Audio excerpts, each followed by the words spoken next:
Look, Katie Boo, your house looks about like my house. Figured I'd get a shot of my granddad's tractor. And that's one of them. He used to have a Farmall. I believe that is like a 1950s something or other Ford 8N tractor. And he had a red Farmall. I don't know what year it was. I think it was like late 40s, 40 something, in the 40s. And it had two tires in the front, but they were close together and they came down. They were like in the shape of a V. And he sold that at an auction, and I wish I would have bought it because it was a cool old tractor. It was a lot bigger. Well, not a lot bigger. It was a oh, I forget what class. It was like a class 2 tractor, class 1 maybe, I don't know. I forget how they class them out. If there's only 3, let's see, 1, I don't remember. I think there might be 3, and 0 is included in that. So like lawnmowers and stuff, like riding lawnmowers would be considered a class 0 tractor, and then that would be considered like a class 1. And class 2 would be like my dad's John Deere 3020 diesel tractor that he had, 1965. And class 3 is like those big tractors that bend in the middle and have 4 tires, and they pull these huge plows, those types of tractors. I'm not sure if I'm thinking right, but that's basically the second level up. My dad's tractor was the third level up, and then you got your big tractors. But yeah, it had a nice sound. I can't find it on YouTube, otherwise I'd save it in my nostalgia folder. I can't find my original nostalgia folder. I don't know if I accidentally deleted it when I was drunk, or if it's a YouTube glitch, or if I've got too many folders and every time I make a new one of them falls away. I'm not sure. Which is stupid because I have folders that I want to keep. Then I have folders which I hardly ever check, but I just sort of keep them. Maybe it has something to do with how much you check them and or add stuff to them. But I checked and added the nostalgia folder a fair amount.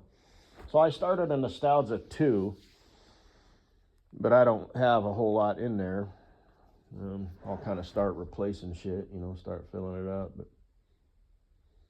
But it had a really nice sound, and it had the big rear tires, and it was like an old tractor you'd see in the movies, And I can't do it justice, but you'd start it up and you'd crank it, and it would make like this wow, wow, wow sound, and then it would fire up. And it was a gas engine, it wasn't diesel.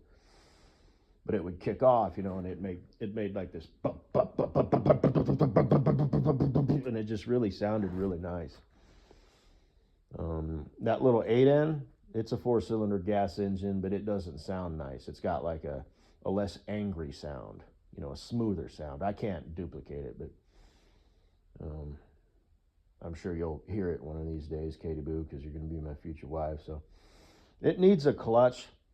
You got to break the whole damn tractor in half to replace it. So it's an older tractor. So do I dare take it, to some sort of tractor shop or a Ford New Holland? They have, 2 of them. There's a Ford dealership, which works on them here in Colorado, not too far from where I live, and there's also a John Deere dealership.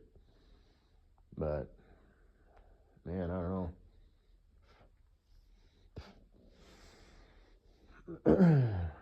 So, because it won't even go into gear, and to start it, you kind of have to, you could try starting it in gear, but that's, I don't know if that's hard on it or not, but Probably hard on the starter because it's not just turning the flywheel, but it's turning the whole damn engine and the tractor. So more draw on the battery, more draw on the starter.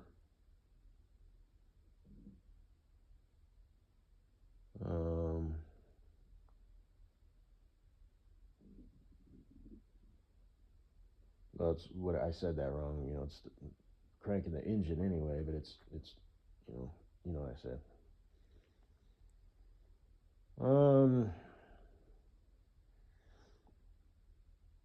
So whatever. Get my shit together, get settled in with whatever I'm doing job wise, and then settle in that way because I'm in limbo right now. So blood pressure is, well, before I digress. So anyway, my dad had that John Deere, which was a diesel. It had a bucket on the front that somebody had put on it. It came with a cab, but he took the cab off, so it looked more like an old school tractor that you'd see in the old movies. Tractors used to look cool and they were fun to drive. Now they're shit. And operating old tractors and equipments, you had to like square up and think about them, because there was like inertia when you push the clutch in, and blades kept spinning, and you lost your PTO pressure, and you had to like think about shit. And these days they're just like everything else, they're just all shit. I've talked about driving trucks used to be fun, and I've driven a lot of different trucks and engines and transmissions. I've driven every transmission out there, which would be 9, 10, 13, 15, and 18, and a 5 and 4 double stick. So, and I drove it for like 2 or 3 months, so I got used to it. It wasn't just like, yeah, I drove one of those once. It's like, no, I drove one of those. And I've driven pimped out trucks with all the gauges and the switches and no mufflers. I've talked about all this shit. I won't go down this digress, but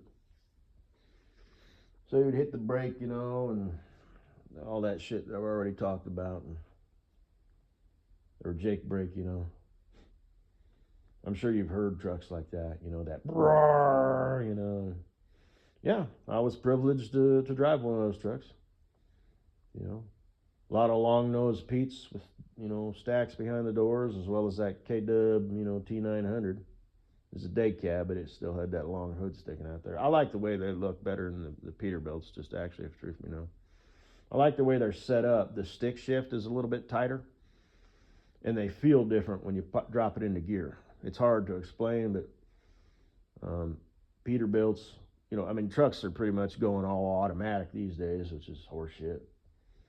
It's just stupid. It's less dependable, Although I will say in traffic, it is nice having that automatic, because I spent a lot of time in traffic driving for the land of milk and honey. But it is what it is.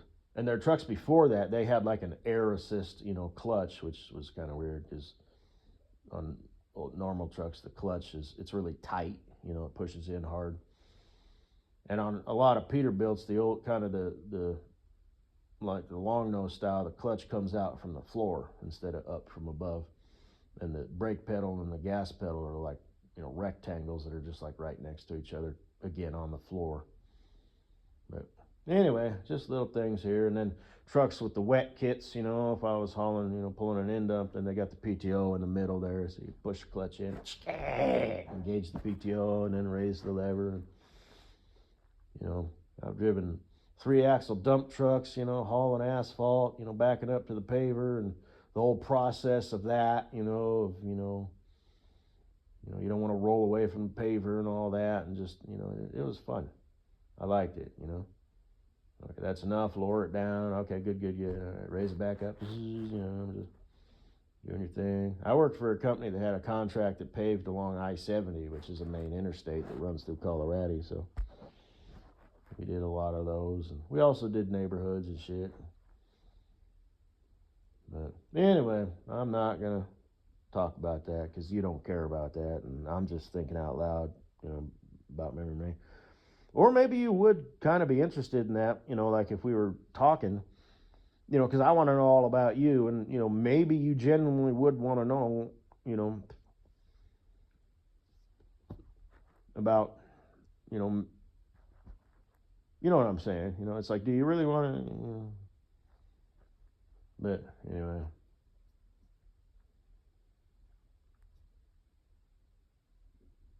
It might be like some sort of macho thing too. It's like, do you want to know, how to shift a 5 and 4 double stick, or because some girls are into that. It's like, ooh, they don't know the first thing about cars, but sitting in one with their man, that they built and rinsed on and souped up, and it's like, yeah, this is my boy, you know. So,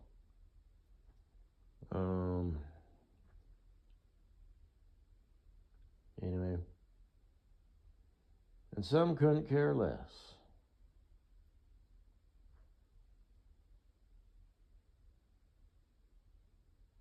But anyway, 11 minutes in.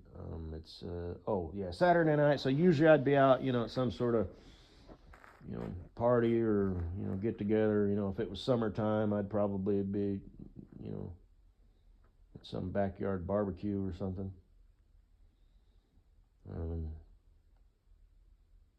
But I'm just gonna chill this weekend. I went to bed late last night and got up late, so I'll probably have to stay up late again. I'm not really tired. Because the day before that, I went to bed late and got up early. And now I'm just like, I don't know what to do. My ASMR circadian rhythm is all fucked up. Boo. But anyway, yeah, health-wise, that's where I was going to go. And my blood pressure is consistently in the, like low to mid 120s over, the low to mid 80s. So it's kind of settled in. My heart rate is consistently in the 70s now. And this morning it was actually 64. But like I said, sometimes in the morning, my heart rate is like, 48 to, 52 beats per minute. So I got a DOT physical set up for Tuesday. My neck is within range. My BMI is within range. But the only thing that's going to get me, is I have to be honest, on the medical forms. I was planning on being honest anyway, but just out of curiosity, I did look that up. And yeah, because if a doctor, fudges medical records, it's like there's big consequences. If a patient, omits information, that means doesn't include it, Katie Boo. It's like it's not as big of a deal, but there could be consequences, like if something happens and your insurance company finds out, they'll deny you, coverage. But a DOT physical is a separate physical. Those records are on file for at least 3 years. And it's, related to a professional, commercial job. So that's different. If I was to omit information, I would probably get caught, because they don't want to, be not doing their job, so they're going to reference that, so,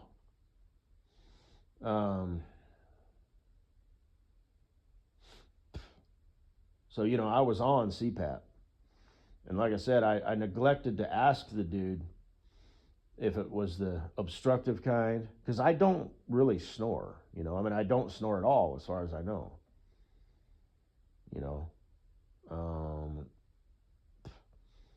so unfortunately I think it might be the other kind where it's like your diaphragm, hesitates to breathe, and I don't know if there's any way to fix that, because if it's the obstructive kind, you just lose weight and shit,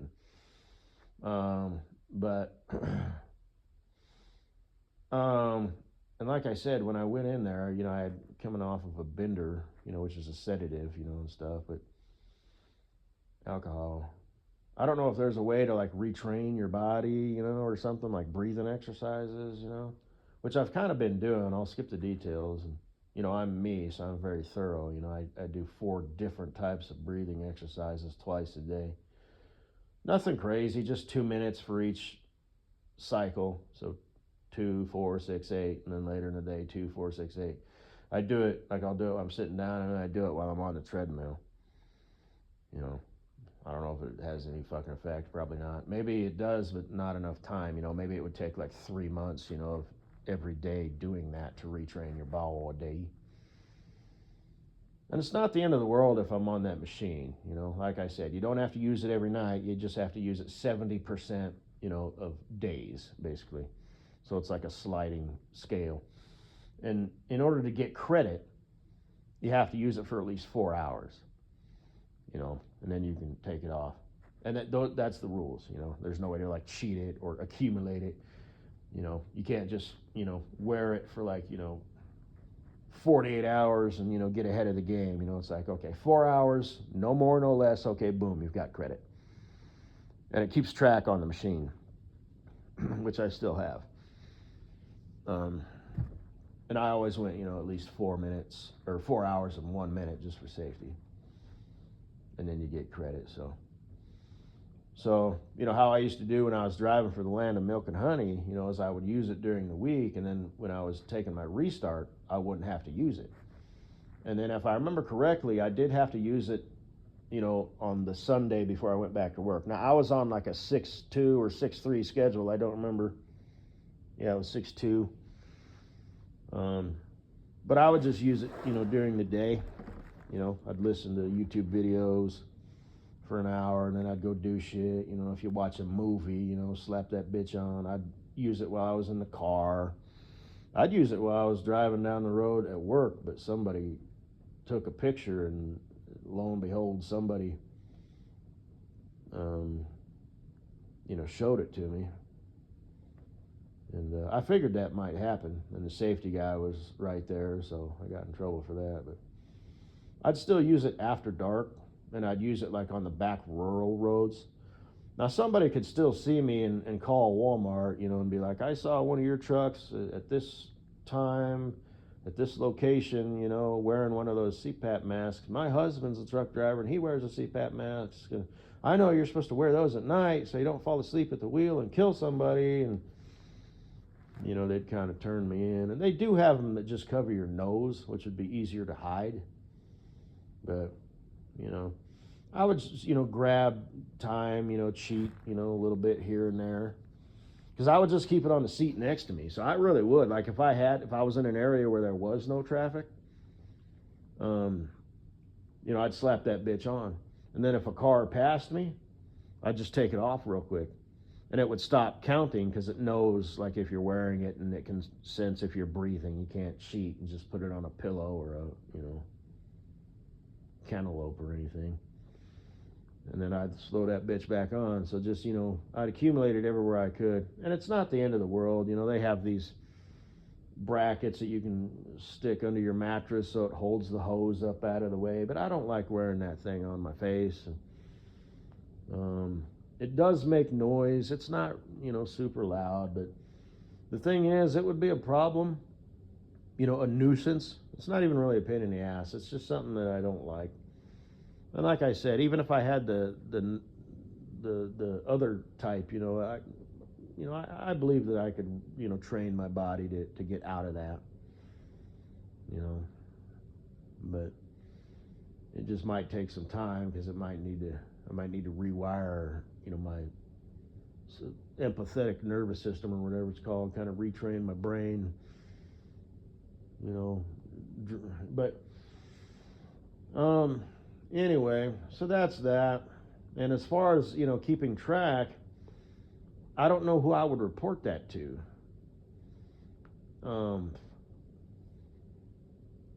Because, Walmart,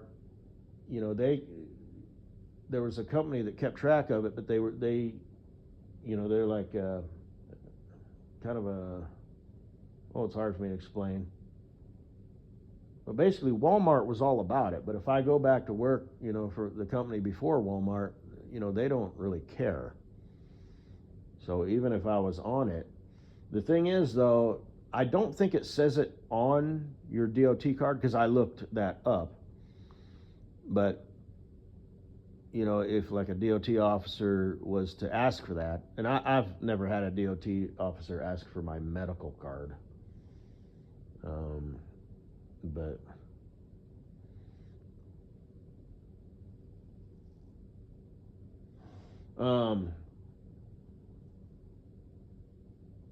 you know, it is on record. You know, they could look that up, and then you know you're gonna have to show them your machine and be able to prove, you know, that you're up to compliance.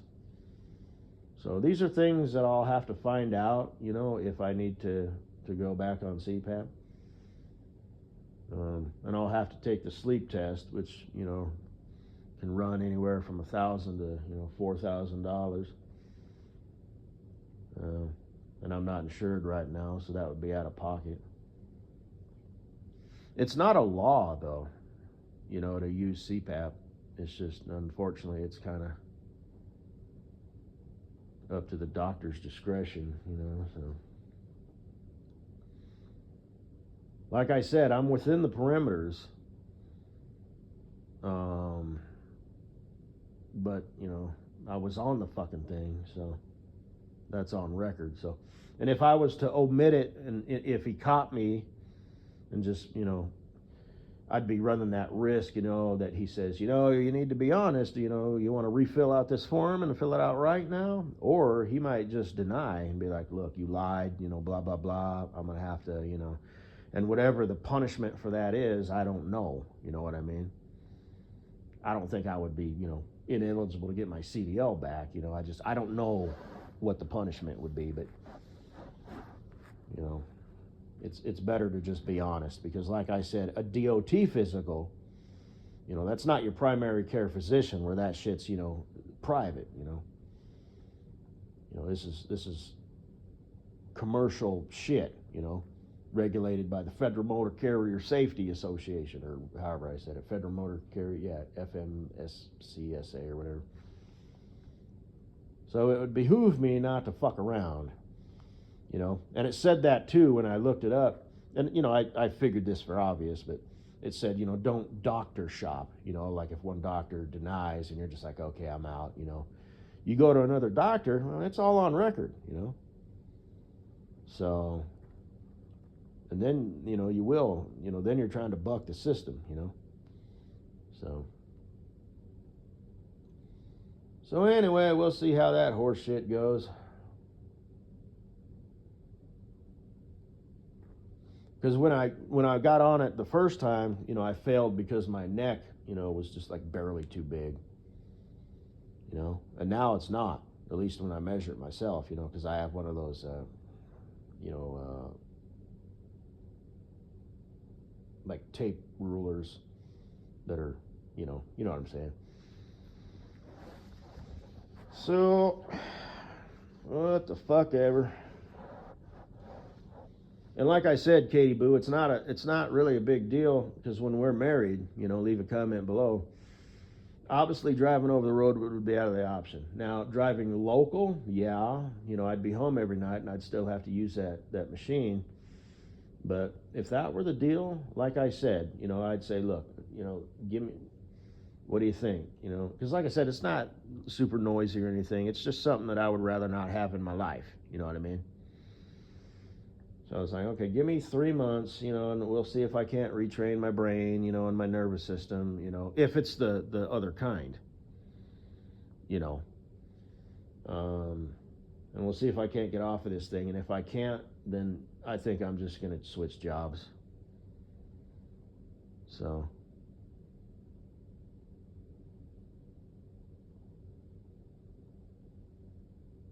I guess.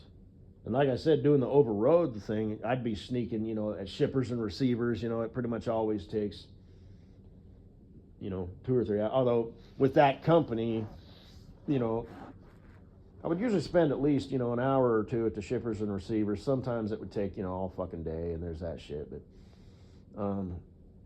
you know, they were long haul.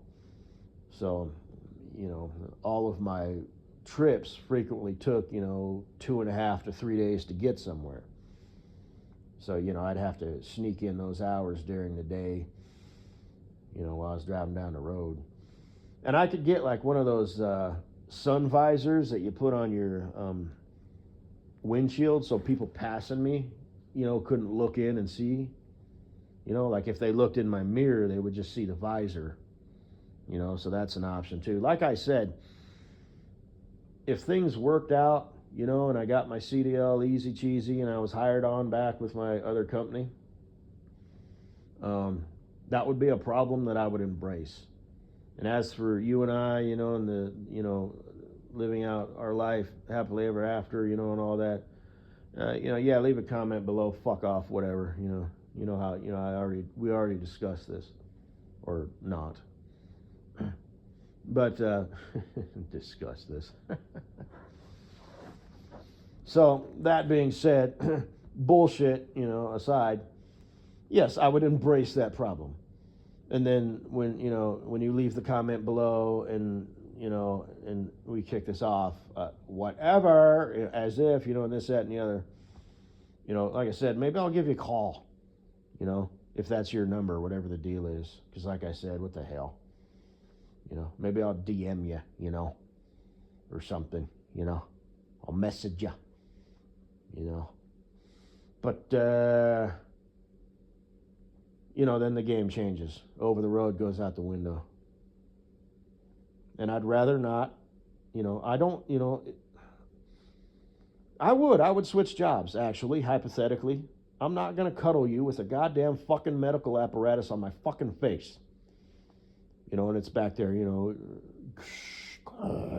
fucking like a low-level version of Darth Vader. No, fuck that. I'm switching jobs, boo.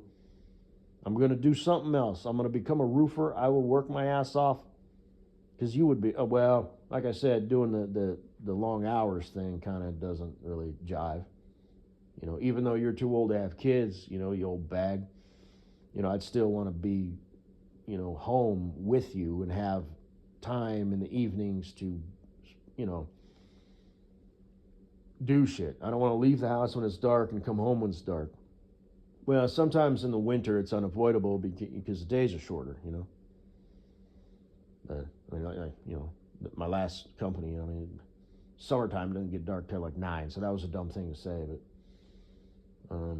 so anyway, but fortunately for you and I both, that's not something that we have to think about because or work out, because this is I'm just a troll. I don't do that shit. This is complete and utter fucking bullshit. So, me just being a loner and a loser, lonesome loser, plotting my revenge on the world and all that shit, that is actually a problem that I would embrace, and I will deal with it later because I would like it out of my life. But if you were in my life, hypothetically, it's like even if you were cool with it, like I said, no. This fucking thing is going away. You and I sleep in a bed without this fucking machine on the bedstand next to me. Period. I'm taking another job, boo. Come here. Bring it in. I have spoken. This is non-negotiable. But it's a good job. I don't fucking care. I can, like I said, coast, switch professions, maybe take a lower paying job for a while, while I'm looking for a better paying job. I've got options, boo. This machine is not going to bed with us. Capiche? So I guess maybe that's the wrong thing to say. What does capiche mean? I think it's like a sarcastic, it's like you're asking a question, but you're not really asking the question, you're stating, Capiche? So, anyway. But, like I said, we don't have to worry about that. And I would embrace that nuisance in my life because that means I would have a job driving a truck. Yeah. So it's a lose-lose for everybody. Yeah. Oh, sweet, sweet Katie Boo. Would you be my rock? Would you be my guiding light? Would you be my reason for getting out of bed and doing good things and performing? Yeah. Anyway,